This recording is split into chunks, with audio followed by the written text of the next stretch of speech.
Today's guest, Rudi Bauer, Managing Director of WeAreDevelopers. So we're doing a kind of a big survey every year because we want to understand the community better. We want to also transfer the know-how, and we also want to learn from it.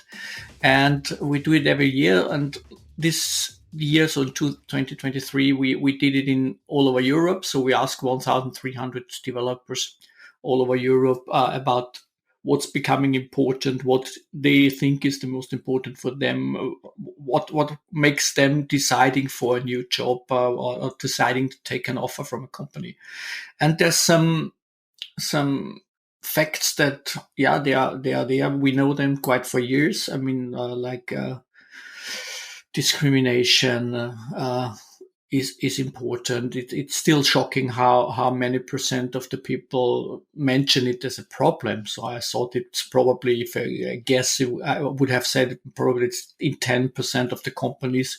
But honestly, the answer that we got was more than 50%. Or the other way around, the important stuff becomes more unimportant. And to give an example, 43% of the people that we asked mentioned that they would be willing to sign an offer even if the salary is lower than from competition, if the company is able to give them a kind of a perspective and help them to develop their careers. Rudi and I talked about how to build up a community with engineers. They run the biggest developer world congress with more than 12,000 attendees each year in Berlin. And they had a very smart approach on how to build that up with all the communities they run next to the Congress, plus also their sourcing services and employer branding and advertising services for hiring engineers. So very interesting episode for everybody that wants to get more info or looks into some brain food for engineering hiring. Then you can build trust, and then you can spend less time communicating and more time just getting shit done. Then I went home and thought about this sentence. We basically put it on the table. Hiring takes time. People are trained. How to objectively judge certain situations. It's very, very, very, very hard to change things. That was the learning. Entrepreneurs with empathy. To the people side. Today's guest is Rudi. We already, I think, know each other for years now, but really never had a chance to do a podcast. And now we did. Great to have you here today, Rudi. Thank you very much for the invitation. I'm very glad to be there as well. So. Yes, and also thank you for inviting me to your events, because you have a pretty cool event going on with the WeAreDevelopers Conference and some other events. So maybe we start with a bit of context about yourself and what you do and did, and maybe what shaped you most. That's always quite interesting. Mm-hmm. From a personal life, I really started as a developer. So in the late 80s and early 60s, I started as a developer. I was living in Stockholm at this time. I was working for a company called Ericsson. You probably know them. And I really loved this life being a developer. And then I moved more into the product marketing and marketing and advertising and management. And then I ended up in 2014, I ended up as the Managing Director of StepStone Austria, a job that I really loved for 7 years. And the last 2 years, I had the chance to be the kind of chief evangelist for StepStone Group. And that was really amazing because I had the chance to listen to a lot of really interesting people talking about the environment, how the changes in the environment, the social demographic changes, what will happen with the labor market in all over Europe or probably all over the world. And that brought me then more on the track to really think about if the whole environment switches from active to passive candidates, what does that mean for the industry? And then I found WeAreDevelopers 3 years ago now, and they talked to me, and I really fell in love with the concept of building up a community to get this kind of loyalty of the community and to be in a position to really be in a position to address them and to talk to them and to get in contact with them, to inspire them, to create it and get their curiosity. Because I think that's really important and necessary if you want to get in contact with passive candidates. And I think that kind of changes in the environment, this ongoing change, is really inspiring for me. That is what drives me really. And I'm extremely curious person. So I always try to find new things and always try to find the secret behind something. So I'm driven by that, probably. I think also you build a very strong asset with the whole brand, the community, and everything you do at WeAreDevelopers. But are you also a guitarist? I see some guitars in the background. Yeah, but music is for me I think I was never good enough to live from it, but it's really a nice hobby because it's one way of getting my brain free. So I do some sports and I do some music, and these two things are really allowing me to really switch off all my minds and get into my private world. Cool. So maybe let's start talking a bit about hiring engineers. You have a lot of insights. Mm-hmm. You do regular reports, but could you maybe give us more an overview of what's the whole brand? What's behind WeAreDevelopers? What is it? Maybe also in terms of numbers, and then what are your certain findings and how you view hiring engineers in 2023 or even 2024 and onwards? What do you think will be necessary and so on? And what is what you discovered?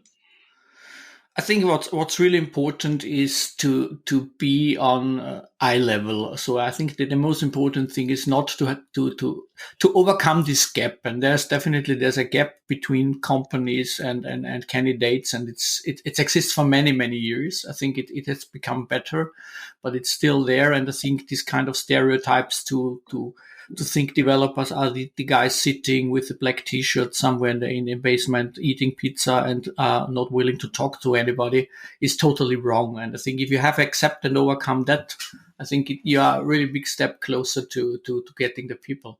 The next thing is to probably start understanding them, and start understanding them for me means try to get the kind of feeling what's inspiring for them, what creates their curiosity, and what brings them really closer to you. I think that's very important. And the third thing, which is really important, and I think that's probably the most important, is that speed kills. So I think the good people are on the market, and that's not only valid for developers. I think it's developed in all the kind of passive candidate markets where we are going in. If somebody decides to change job, he normally has got 3, 4, 5, 6 offers on his table. And therefore, you need to be extremely fast. Do you think that's still the case now in 2023, 2022? Because also a bit I think the tech sector got a bit hit, right, with overall macroeconomics. Do you still see the competitiveness as maybe 2-3 years ago? I think it's not as competitive as it was 2-3 years ago, but I think we have reached now a kind of a level which I always call the healthy level, because now there's a realistic chance to fill the open positions, and it's hard fight. I mean, 3 years ago it was definitely impossible. It was not healthy. Yeah, it was not healthy. It wasn't possible. We've now reached a kind of a level which I always see as this kind of healthy level, where there's a realistic chance if you address the people right, if you speed up your processes, if you talk to them on an eye level, I think you definitely have a chance to grab the good people and to get the talents. And you also did a developer report recently on job fairness. What is it about? And what does it say? So we're doing a kind of a big survey every year because we want to understand the community better. We want to also transfer the know-how, and we also want to learn from it. And we do it every year. And this year, so in 2023, we did it in all over Europe. So we asked 1,300 developers all over Europe about what's becoming important, what they think is the most important for them, what makes them deciding for a new job or deciding to take an offer from a company. And there's some facts that, yeah, they are there. We know them quite for years. I mean, like discrimination, is important. It's still shocking how many % of the people mention it as a problem. So I thought it's probably, if I guess, I would have said probably it's in 10% of the companies. But honestly, the answer that we got was more than 50%. That people got discriminated and harassed actively. Probably not personally, but they see it in their life environment. So either actively or passively, they recognize. Okay, so that it's not that they don't feel it's an inclusive environment where you can openly speak and. Okay. Yeah. And but what's happening right now, and I think this is a kind of a new. I always call it a new kind of fairness on the market, is that elements that previously were not so important become important. So, or the other way around, the important stuff becomes more unimportant. And to give an example, 43% of the people that we asked mentioned that they would be willing to sign an offer even if the salary is lower than from competition, if the company is able to give them a kind of a perspective and help them to develop their careers. That's one fact. The second thing was sustainability is tremendously increasing. So the need for sustainability, or the companies offering solutions for sustainability. And at the end of the day, if you take this and put it on a wage, you can. It helps probably that smaller companies get better chances to get the candidates, because 3-4 years ago, everybody wanted to work for Google, Amazon, Zalando, probably, and the big brands and the big IT companies and internet companies. In the meantime, this has changed, and I think this creates a kind of a new fairness on the labor market, that even smaller companies can address these topics in the same way than 100%. Bigger ones, probably even better. And so I think they get better chances to grab the talents from the market. And I think that's really a good news for. Rudi, I can add something. No, please continue. I just want to add something there, because I think it's really spot on what you say. Yeah, I think that giving new chances and a new kind of fairness. And I really love this, because especially for markets like Austria and Germany, where we have a lot of mid-sized companies, I think this is a kind of a really new opportunity and a good chance to grab the talents. And I think that's exactly what is important, that currently, if you just consider the environment and not just a big brand and a hype, and really be able to have an empathy towards the job seeker, or also the candidates, even passively, to understand what is an ideal environment for them and what can I provide as a company, that there is perspective, that there is maybe an inclusive environment, that there is respect towards each other when hiring. And this means, for me, being fast, being responsive, and not over complicated. I think these are simple things what everybody can do. No talent needed for that. No, nothing outstanding needed. Just a bit of commitment, and you can get it done. Yeah, I think that's really amazing times ahead of us. And so with the situation that the problem became a little bit lower because of the layoffs, so there is availability on the market in some areas, and with this kind of new facts, I think there's really a good chance for companies to address it and do it right to solve the issue. In case you like my show, please subscribe. I would really appreciate it. And with WeAreDevelopers, you're always doing an event, right? So what is also behind the event? Because I think it's much more than that. Maybe for all the listeners who need to hire engineers now and in the future, that you can also put it a bit into context what they would get from you. Yeah, I mean, because I also worked with you in the past and it worked well, so I would also do in the future. So So I mean, what we do in Berlin is a kind of our flagship event. So it's the WeAreDevelopers World Congress. In 2023, we had 500 speakers. We had 12 to 13,000 developers there. We had participants from, if you take the developers, I mean, they're normally engaged by companies. So in total, we had 6,000 companies there. So it's definitely a big networking event. It's probably one of the biggest in Europe if it comes all over the world, if it comes to developers. But that's not so important, because this is just a flagship event. I mean, what we do on a weekly basis, and that's from my point of view even more important if it comes to recruiting, is we are doing virtual topic days. And these virtual topic days, we call them live days, is bringing. For example, we had 2 weeks ago, we had the Java Day. Last week, we had the Angular Day. And on these days, we grab the best talents that we can find on the market. So the best Angular people and the best Java people and the hottest Java topics and the hottest Angular topics that we can find with our scouting team. And we invite the best people that we can find to talk about this hot stuff. And we have we host a virtual stage where our moderators just welcoming the people, talking to them, and having a question and answer session with them. And with this program, we attract in average 1,000 to 1,500 developers per day.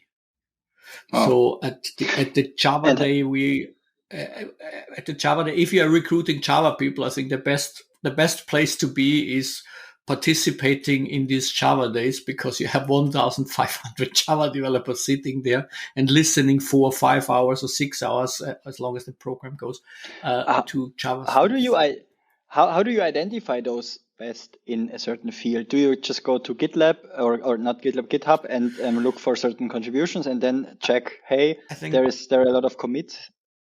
No, we have in the meantime, we have a real good speaker network, and in the meantime, we have a real good standing out in the market. So, I mean, we have a developer scouting and developer relations team, and this developer relations team is a lot of freaks and nerds, yeah, and they are really deep connected to the community. They are deeply connected to the people out there, and they just need to ask one, and if this one doesn't know the answer, he probably knows 10 others who could support. And within that network, we prepared it on a seasonal basis. So we have 2 seasons a year. One is in January to June, and the next one is from September to December.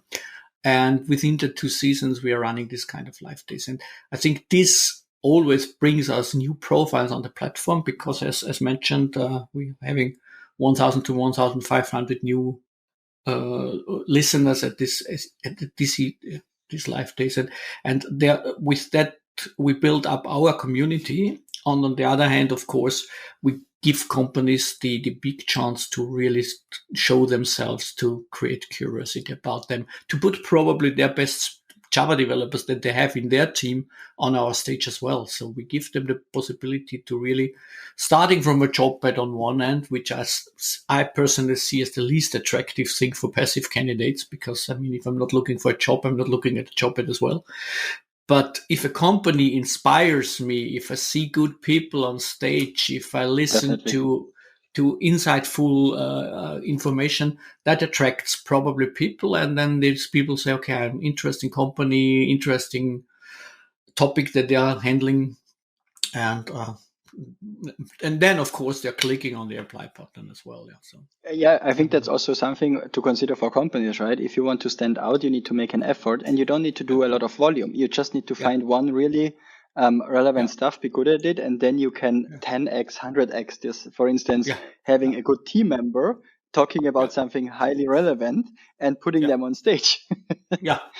And I mean, the companies working with us, or our clients, are getting a kind of a brand page, which we call brand page, which is nothing else than a kind of a landing page in our community, where they can present themselves in the best possible way. So they have the chance to publish social media content. They have the chance to publish videos, stories, anecdotes, photos, pictures, everything. And with that, I think they are 24/7 on in a community. So the community has a chance, or all the community members have the chance to meet them and see them and get inspired by them. So I think that's the very simple way that WeAreDevelopers is working. And I think it's the perfect way to attract and get in contact with passive candidates, because there's a kind of a loyalty. We take care about the loyalty of the community, and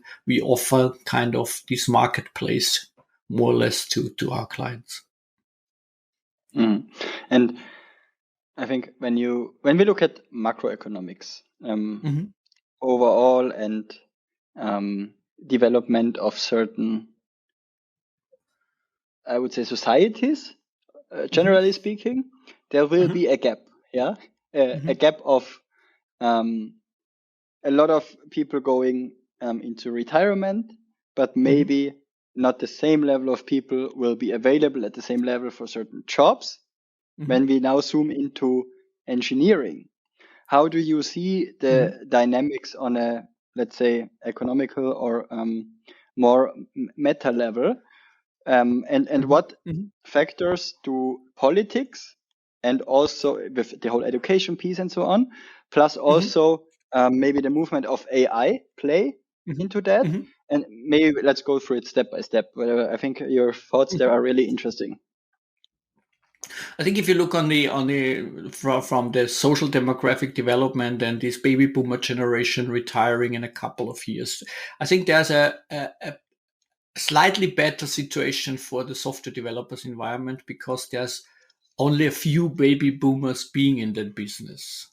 Because it started later on, yeah. So probably there's not too many developers retiring coming out of the baby boomer generation.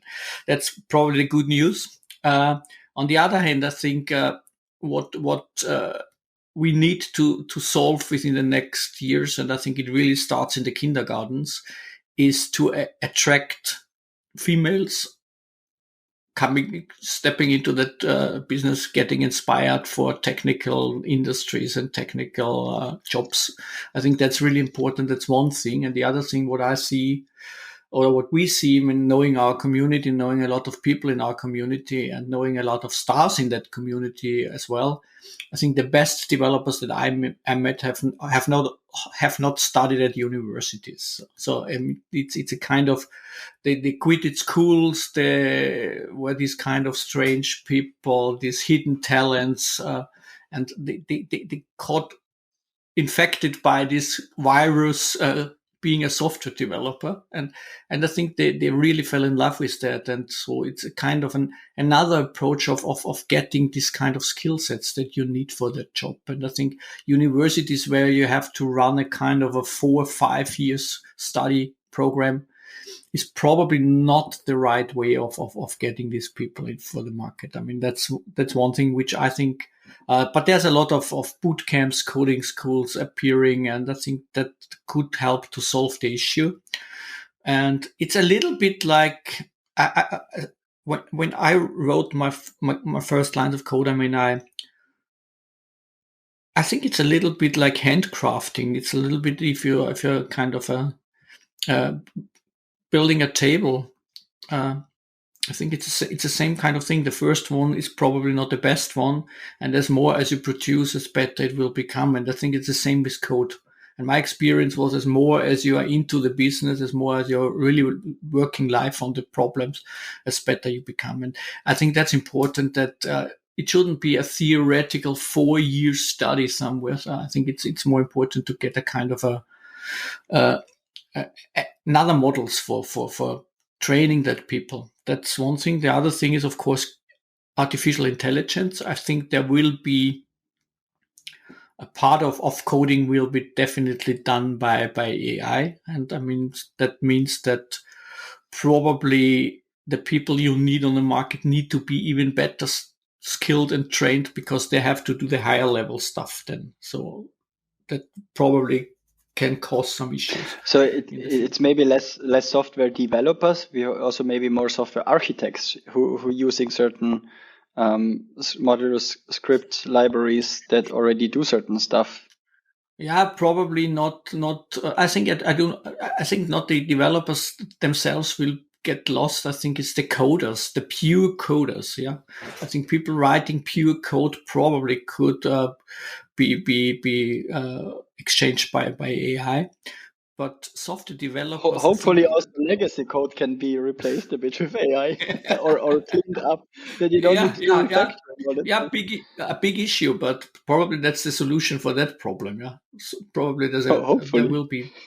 Yeah, because I think developers themselves they need to understand the issues, the surrounding, and the problem. And I think you need a broader mindset. And if you have this broader mindset, I think there will definitely be enough jobs in the future, from my point of view. I think overall what I see is that maybe in the past sometimes there were way more jobs that just are admin heavy or a bit narrow in scope. And I think now each job gets way more difficult, or maybe not difficult, but harder and more generalistic and complex, and also more dynamic in a certain way. And I think the skill set is just changing. And one person can then maybe do more, but therefore also a higher or more complex level of skill set needs to be fulfilled. Yeah. So that's also overall in a development what I can see. Yeah, and I think that's generally a topic which I think we need to address as a society. I mean, it's how do we train and educate children from the very beginning? Because I think in the Austrian school system, I still see this kind of the best is the best, and the other ones are just the followers. And we still put the backpack in the middle on the desk if there's a kind of an exam which is written, which is, I think, is not what we need on the market. I think what we need on the market is people that really learn from the very beginning to work as teams and not as solo fighters. And we still educate. I think it's on the universities, in schools. I think in Austria, I still see this kind of the best one will be celebrated, and it's always a kind of a fight who is better than the others. It's not a kind of a common approach. And I think this common approach is extremely important, because as it becomes more and more complex, as it becomes broader and broader and broader, I think it definitely needs concentrated power of a group of people. And that should be trained. And I think I really miss that a little bit. So I miss that school systems are not looking on who is the best in the class. In case you have any feedback or anything you want to share with me, please send me an email on thomas@peoplewise.com or hit me up on LinkedIn. And in case you really enjoy the show, please subscribe. I would really appreciate it. I think that's also good translation into the next topic of management and leadership. So you had a very good quote. Manager can be written into an org chart. Leaders are voted by people. Tell me more about your thoughts behind that, because it's really resonating, but I think the context is interesting on what's behind that. So also for the context, this is what you said when we did our briefing call. Yeah. I think the what I mean behind that is, I'm in business now for nearly 40 years, and I was working for 10, 12, 11 employers, and I have my own company, which is working as a consultancy company, and we met couple of hundred companies in the last 20 years since we founded that company. And what I recognize, and I met a lot of good managers. I really met a hell of a lot of good managers. And managing for me means managing a process, managing a company, managing some stuff. Yeah. But honestly, and I always try to go through my mind and to bring that people on stage. I tried to figure out who were the best leaders that I would like to follow with closed eyes. Yeah. So, and honestly, I met a couple of them, maybe 5, maybe 10 in 40 years. And if we want to have people that trust us, if we want to have a team of people that follows us without always talking about the target and what needs to be done today and the next day and the other day, and I think if we want to really step into this new work environment or this new work situation, if we want to come there, we were talking about this for years now. At the end of the day, it still means new work still means for many companies you have got 2 home office days, yeah, as a maximum. And I mean, that's not new work. Yeah, new work means something totally different for me. New work. What does it mean for you? For me, it means do we work clever enough, and do we work with the trust we need in between to really trust the people that we have in the teams? I mean, we hire experts and we're having a lot of long-lasting processes to find the best people. Then we hire them. And from the first day in their role in our organization, we try to control them, and we try to manage them in a way that we sometimes treat them like idiots. Yeah. So we take care that they have to sit in front of their desk from 9 to 5, which is coming from the Industrial Revolution. If people were working on a production band, it definitely made sense, yeah, that your neighbors were there as well. But as we are more and more coming into the situation that our employees deliver their brain power, they deliver their creativity, they deliver their kind of ideas, their braveness probably as well. Yeah. So I think we need to give them the trust that they need to really evolve everything what they can bring in. And I think that is not done by managers. That's really done by leaders, because leaders are having kind of a vision. They tell a story, and if you see these glimmery, shiny eyes on the other side, I think this probably is then the best way to bring people onto a ship it was already the best way to bring people onto a ship in 1490. Yeah, to say, okay, let's go to America. And I think if we want to achieve this kind of things, we need to become leaders more than managers. And I really was socialized in a manager's world where it was the leather seats in the car, it was the bigger parking space, it was this kind of corner office that you got with 2 windows instead of just one. And I mean, I think this was socializing a kind of a manager generation which was just looking on power. Yeah, and probably kind of differentiating from the rest of the organization. And I think good leaders are, if you look into an organization from a manager's point of view, you see a hierarchy. If you look into an organization which is driven by leaders, I think you don't even recognize who are the leaders if you just look into it. Yeah, that's true. And that's true. That's a big difference for me. I think that's a big difference for me. Yeah. If you can see it in the first, if you can see it in the first look, I think you still have a manager's organization. That's true. And sometimes I think it's also necessary at some point, because organizational things, process things, they need to happen. Yeah, of course. And I totally get your point, right? So that's I totally agree with that. Rudi, who is a person that I don't know, but you know, who I should interview as well? Who is a person you should probably interview as well?